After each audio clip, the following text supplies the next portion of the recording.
नमस्कार साथियों, स्वागत है आप सभी का आपके अपने इस YouTube चैनल पर जिसका नाम है जीएस बूस्टर, जो कि पार्ट है तक्षशिला इस बलिया का। और मैं हूं अनूप उपाध्याय। साथियों, साल 2016 भारत ने एक ऐसा फैसला लिया जिसने सिर्फ भारत की अर्थव्यवस्था ही नहीं बल्कि उसके पड़ोसी देशों को भी प्रभावित किया था। 8 नवंबर 2016 की रात प्रधानमंत्री नरेंद्र मोदी ने 500 और 1000 के नोट बंद करने की घोषणा की थी। भारत ने इसे नोटबंदी कहा, लेकिन नेपाल के लिए सिर्फ एक आर्थिक फैसला नहीं था, क्योंकि भारत और नेपाल के बीच लगभग 1850 किलोमीटर लंबी खुली सीमा है, जहां हर दिन हजारों लोग बिना वीजा आते जाते हैं। लाखों नेपाली भारत में काम करते हैं और सीमा के दोनों ओर भारतीय रुपए रोजमर्रा का कारोबार चलता है। नोटबंदी के बाद नेपाल ने भारतीय उच्च मूल्य के नोटों पर कड़े प्रतिबंध लगा दिए थे। भारतीय पर्यटक परेशान हुए, सीमा पार व्यापार प्रभावित हुआ और वर्षों तक ये सवाल बना रहा कि क्या भारतीय 500 का नोट फिर कभी नेपाल में स्वीकार किया जाएगा। अब लगभग 10 साल बाद नेपाल ने एक ऐसा फैसला लिया है जिसने इस पुराने विवाद को फिर चर्चा के केंद्र में ला दिया। लेकिन क्या सिर्फ 200 और 500 के नोटों की वापसी की कहानी है, या इसके पीछे छिपी है भारत नेपाल संबंधों के सीमा पार व्यापार और दक्षिण एशिया के बदलते आर्थिक रणनीति की एक बहुत बड़ी कहानी। आज के इस वीडियो में हम आधिकारिक दस्तावेजों, नेपाल राष्ट्र बैंक, भारत सरकार, विश्वसनीय स्रोत के आधार पर जानेंगे कि आखिर नेपाल ने 10 साल बाद अपना फैसला क्यों बदला और इसका भारत, नेपाल और सीमा पर रहने वाले लाखों लोगों के ऊपर क्या असर पड़ेगा। साथियों, चैनल पर पहली बार है तो चैनल को सब्सक्राइब करके बेल आइकन दबा दीजिएगा कि यहां आने वाले हर वीडियो का नोटिफिकेशन आप सभी को टाइम पर मिले, जिससे कि आप लाइव देखें। साथियों, अगर आप लाइव नहीं जुड़ पा रहे हैं और रिकॉर्डेड मेरे साथ जुड़ रहे हैं तो भी आप अपने विचारों को कमेंट के माध्यम से हम तक अवश्य पहुंचाएं। साथियों, इस वीडियो को आप कहां से देख रहे हैं, अपने स्थान के बारे में भी कमेंट के माध्यम से बताएं। अगर वीडियो पसंद आए तो ही लाइक करें और वीडियो पसंद आए तो ही शेयर करें। तो चलिए शुरुआत करते हैं आज के इस सेशन का। और आज का टॉपिक आपके स्क्रीन पर आपको देखने को मिल रहा है। नेपाल ने हटाया बैन, 200-500 के भारतीय नोट मंजूर, भारतीयों को बहुत बड़ी राहत। इंडिया टुडे और फिस्कल नेपाल, दो समाचार पत्रों का हमने कटिंग लिया है, एक भारत का दूसरा नेपाल का। इंडिया टुडे लिखता है Nepal allow ₹200, ₹500 Indian note up to ₹25,000 पर person. Nepal has allowed Indian and Nepali national to carry newer Indian ₹200 and 500 notes up to 25,000 per person.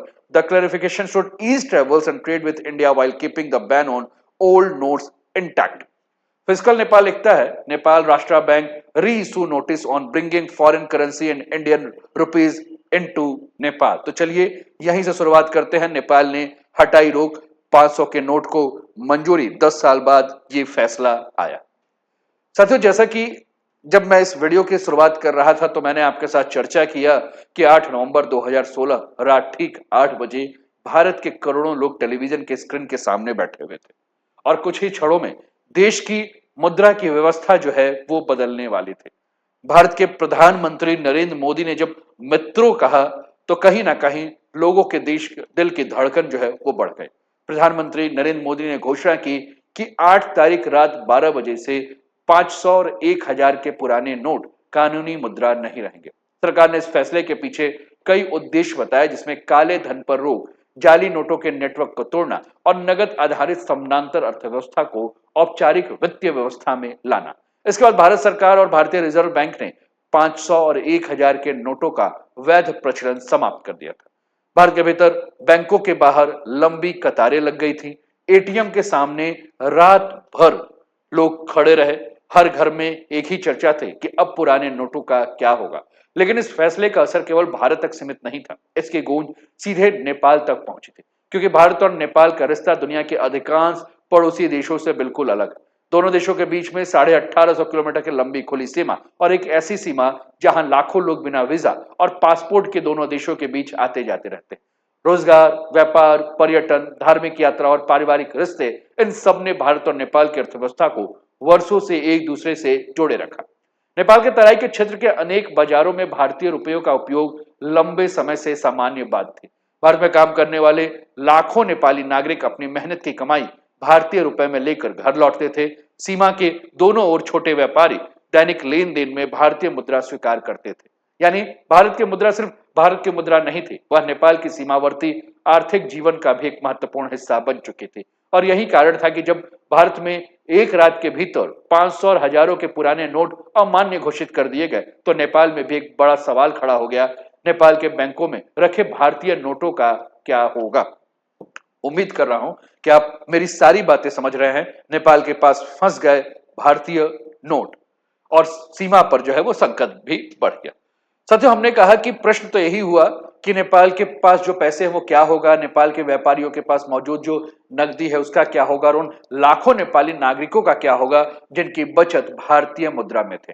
इन सवालों का तत्काल कोई स्पष्ट जवाब नहीं था, और यही अनिश्चितता आने वाले दिनों में भारत नेपाल मुद्रा संबंधों के इतिहास का सबसे जटिल अध्याय बनने वाली थी। क्योंकि अब समस्या सिर्फ नोट बदलने की नहीं थी, समस्या थी दो देशों के बीच भरोसे, सीमा व्यापार और मुद्रा प्रबंधन की। भारत में 8 नवंबर 2016 के नोटबंदी की घोषणा, लेकिन नेपाल के लिए जो असली चुनौती थी वो अब शुरू हो चुकी थी। क्योंकि पुराने भारतीय 500 और 1000 के नोट बदलने का अधिकार केवल आरबीआई के पास था। नेपाल राष्ट्र बैंक उन्हें ना तो बदल सकता था और ना ही वैध घोषित कर सकता था। उस समय नेपाल के बैंकों, व्यापारियों, होटलों और आम नागरिक के पास बड़ी मात्रा में भारतीय नोट मौजूद थे, क्योंकि भारत नेपाल के खुले सीमा पर भारतीय मुद्रा वर्षों से सामान्य रूप से चल रही थी। लेकिन नोटबंदी के बाद ये सभी नोट अचानक अमान्य हो गए। अब सबसे बड़ा सवाल था कि इन नोटों का क्या होगा, और इसी दौरान रिपोर्ट सामने लगी कि कुछ लोग पुराने भारतीय नोटों को नेपाल के रास्ते खपाने या भारी कटौती पर बेचने की कोशिश कर रहे थे। नेपाल को डर था कि उसकी वित्तीय व्यवस्था पुराने भारतीय नोटों के लिए एग्जिट रूट ना बन जाए, इसलिए नेपाल राष्ट्र बैंक ने बैंकों और मनी एक्सचेंज को निर्देश दिया कि अगले आदेश तक पुराने भारतीय 500 और 1000 के नोट को स्वीकार नहीं किए जाएंगे। और यहीं से उच्च मूल्य वाले भारतीय नोटों पर सख्त नियंत्रण शुरू हो गया, और इस फैसले का सबसे बड़ा असर नेपाल के आम नागरिकों पर पड़ा। हजारों लोगों की वैध बचत पुरानी भारतीय नोटों में जो है वो फंस गई। सीमा पार संकट जो है वो काफी ज्यादा बढ़ चुका था। साथियों, हम जब चर्चा कर रहे थे तो 2016 की चर्चा किया हमने। 2017 में आरबीआई और नेपाल राष्ट्र बैंक के बीच में समाधान को लेकर बातचीत हुई, लेकिन सीमित विनिमय प्रस्ताव आया। पूरी समस्या का समाधान नहीं बन सका, और यही कारण था कि आने वाले वर्षों में भी नेपाल ने नए भारतीय 500 के नोटों को तुरंत सामान्य अनुमति नहीं दी। उसे भारत के साथ स्पष्ट कानूनी और नियामकीय व्यवस्था का इंतजार था। यानी यह सिर्फ नोटबंदी की कहानी नहीं थी, बल्कि भारत और नेपाल के बीच मौद्रिक विश्वास, सीमा व्यापार और आर्थिक समन्वय की भी परीक्षा थी। करीब 10 साल बीत चुके हैं। 2016 की नोटबंदी अब इतिहास बन चुकी है। भारत में पुराने 500 और 1000 के नोट पूरी तरह से चलन से बाहर हो चुके हैं, जबकि नए 500 और 200 के नोट सामान्य रूप से इस्तेमाल हो रहे हैं। लेकिन नेपाल में वर्षों तक यह भ्रम बना रहा कि कई दुकानदार और होटल भारतीय 500 के नोट लेने से बचते थे, जिससे पर्यटकों और सीमा पार आने जाने वाले लोगों को परेशानी होती थी। उधर भारत नेपाल के आर्थिक और सामाजिक संबंध लगातार मजबूत हो रहे थे। भारत नेपाल का सबसे बड़ा व्यापारिक साझेदार बनता जा रहा है, और दोनों देशों के बीच पर्यटन, शिक्षा, रोजगार और सीमा पर आवाजाही लगातार बढ़ती जा रही।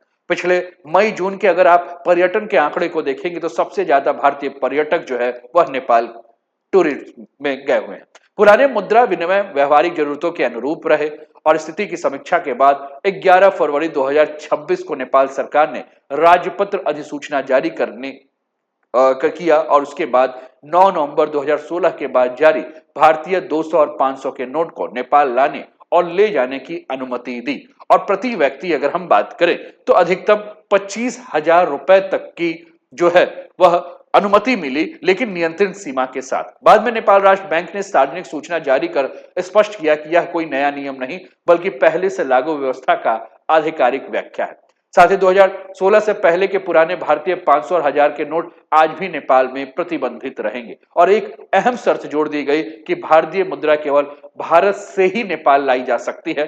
दुबई, कतर, मलेशिया, सिंगापुर या किसी तीसरे देश से भारतीय रुपए नेपाल लाने की अनुमति नहीं होगी। और इसी तरह नेपाल से भारतीय मुद्रा भारत के अलावा किसी अन्य देश में भी नहीं ले जाए जा सकते। इसका उद्देश्य था मुद्रा की तस्करी, मनी की लॉन्ड्रिंग और अवैध वित्तीय नेटवर्क पर नियंत्रण बनाए रखना। करीब 10 साल के बाद लिया गया यह फैसला सीमा पार यात्रा और व्यापार से जुड़ी एक बड़ी व्यवहारिक समस्या का समाधान बन गया। लेकिन अब असली सवाल यह था कि इसका सबसे बड़ा लाभ किसको मिलेगा? क्या भारतीय पर्यटकों को मिलेगा, सीमा पर रहने वाले लाखों लोगों को मिलेगा, या भारत नेपाल व्यापार को मिलेगा? साथियों, जब नेपाल सरकार ने 10 साल के बाद यह फैसला किया, बहुत बड़ा फैसला है जिसमें 200 और 500 के जो नोट है उसको नेपाल में मान्य किया गया, 25,000 तक की अनुमति दी गई, जिसके लिए नेपाल राष्ट्र बैंक ने एक अधिसूचना जारी की। तो प्रश्न यही कि नेपाल सरकार का यह फैसला सिर्फ मुद्रा नियमों में बदलाव था, या इससे भारत नेपाल सीमा पर रहने वाले लाखों लोगों की रोजमर्रा की जिंदगी को आसान बनाने का कदम था? और सबसे बड़ा लाभ क्या इससे भारतीय पर्यटकों को मिलेगा? साथियों, हर साल लाखों भारतीय पशुपतिनाथ, मुक्तिनाथ, जनकपुर, लुम्बिनी, पोखरा जैसे स्थानों पर यात्रा करते। 2016 के बाद नेपाल जाने से पहले लोगों को 100 के नोट साथ रखने की सलाह दी जाती थी। कई जगह पे 500 के नोट स्वीकार नहीं किए जाते थे। अब यह परेशानी काफी हद तक खत्म हो जाएगी। दूसरा लाभ यह होगा कि सीमा पार पर जो भी रहने वाले लोग हैं, जैसे कि रक्सौल, बीरगंज, सुनौली, भैरवा, जोगबनी, विराटनगर, रुपईदीहा, नेपालगंज, बनबसा, महेंद्र नगर जैसे बॉर्डर पर रहने वाले हर दिन हजारों लोग जो खरीदारी, इलाज, शिक्षा और छोटे व्यापार के लिए आवाजाही करते हैं, उनके लिए 200 और 500 के नोटों की अनुमति जो है इन लेन देन पहले से कहीं अधिक जो है वो आसान बना देगी। भारत में काम करने वाले जो नेपाली नागरिक हैं, उन लाखों नेपाली नागरिकों को जो भारत में रोजगार करते हैं, अपनी कमाई परिवार तक जो पहुंचाते हैं, अब निर्धारित सीमा तक वे भारतीय नोट कानूनी रूप से नेपाल ले जा सकते हैं। साथियों, बड़ा व्यापार बैंकिंग प्रणाली से होता है, लेकिन दैनिक खरीद बिक्री, कृषि उत्पाद, दवाइयां, कपड़े, खुदरा कारोबार आज भी काफी हद तक नगद पर निर्भर करता है। नई व्यवस्था इसी नगद लेन देन को अधिक सुविधाजनक बनाएगी, लेकिन ये पूरी तरह से खुली छूट नहीं है। प्रति व्यक्ति 25,000 रुपए की सीमा जो है वो लागू की गई है। साथ ही भारतीय मुद्रा केवल भारत से ही नेपाल ले जाने के बारे में बात की गई है, यानी किसी तीसरे देश से नहीं पहुंचेगा। तो सुविधा तो दी गई है, लेकिन नियंत्रण को काफी सख्त किया गया है, और यही संतुलन नेपाल की नई मुद्रा नीति की सबसे बड़ी विशेषता है। लेकिन क्या यह फैसला केवल यात्रियों और व्यापारियों की सुविधा के लिए था, या इसके पीछे भारत नेपाल के बदलते आर्थिक और रणनीतिक रिश्तों का भी एक बहुत बड़ा संदेश छुपा हुआ था? साथियों, अगर इस फैसले को सिर्फ 200 और 500 के नोटों तक सीमित करके देखा जाए तो ये साधारण प्रशासनिक निर्णय लगता है, लेकिन जब इसे 2016 से लेकर 2026 के पूरे घटनाक्रम के को एक साथ जोड़कर देखा जाए तो इसका महत्व कहीं बड़ा दिखाई देता है। क्योंकि इन 10 वर्षों में भारत और नेपाल के रास्ते में कई बार उतार चढ़ाव देखने को मिले। 2019 में भारत ने जब के जो नए राजनीतिक मानचित्र और उसके बाद नेपाल के नए आधिकारिक मानचित्र में, जिसमें काला पानी, लिपुलेख, लिम्पियाधुरा विवाद को संवेदनशील बना दिया गया था, उसके बाद कोविड-19 महामारी ने सीमाओं, व्यापार और लोगों की आवाजाही को प्रभावित किया था। नेपाल में सरकारें बदली, राजनीतिक समीकरण बदले, लेकिन एक चीज स्थिर रही, वो थी भारत और नेपाल की गहरी आर्थिक साझेदारी।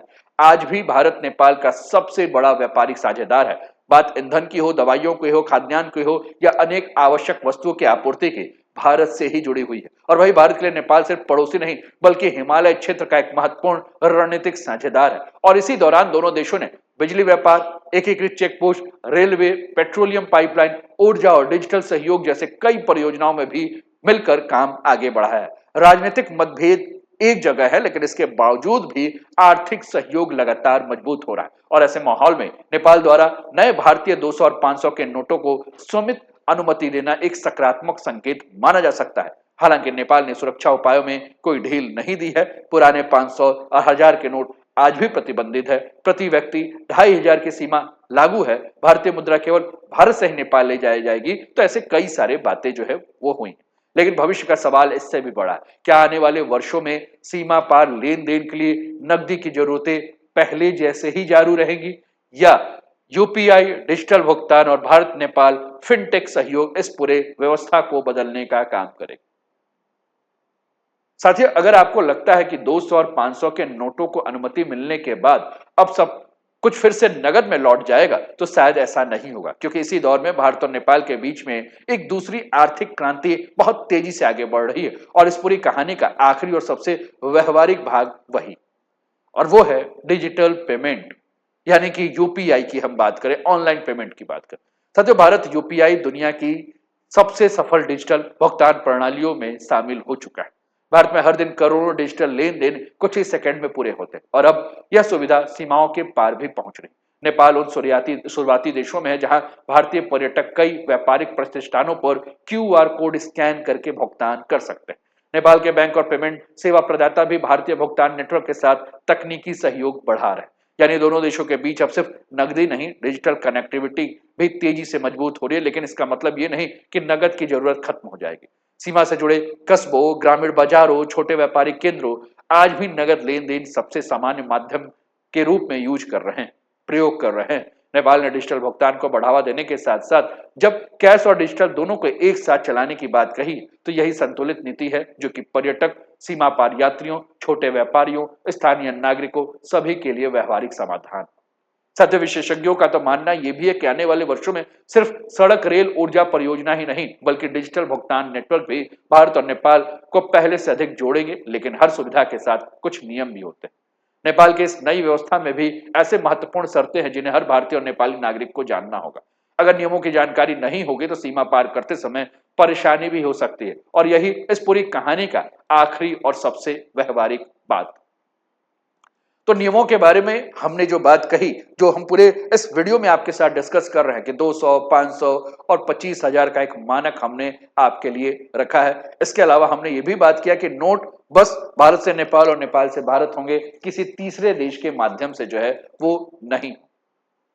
तो अंततः साथियों यही कह सकते हैं कि 10 साल पहले भारत की नोटबंदी ने सिर्फ भारत नहीं, नेपाल की मुद्रा व्यवस्था को भी बदल दिया था। नेपाल ने सुरक्षा और वित्तीय स्थिरता को प्राथमिकता देते हुए उच्च मूल्य और भारतीय नोटों पर प्रतिबंध लगा दिया था। लेकिन अब समय जो है वो बदला है। पुराने नोट इतिहास बन गए हैं, नई भारतीय मुद्रा सामान्य हो गई है। भारत नेपाल के बीच व्यापार, पर्यटन और आर्थिक सहयोग लगातार बढ़ता गया और इसी बदले माहौल में नेपाल ने करीब 10 साल बाद नई श्रृंखला के भारतीय 200 और 500 नोटों को स्पष्ट नियमों और 25,000 की सीमा के साथ अनुमति दी। यह फैसला सिर्फ नोटों का नहीं बल्कि व्यवहारिकता और भरोसे का भी है। सुविधा के साथ नियम भी, पुराने नोट अब भी प्रतिबंधित और भारतीय मुद्रा केवल बाहर से ही नेपाल लाई जा सकती है। ऐसी सुविधा भी और सुरक्षा भी भारत और नेपाल के रिश्ते को सिर्फ सीमा का नहीं बल्कि व्यापार, संस्कृति, पर्यटन और करोड़ों लोगों के विश्वास के साथ जोड़ती है। अब सवाल आपसे है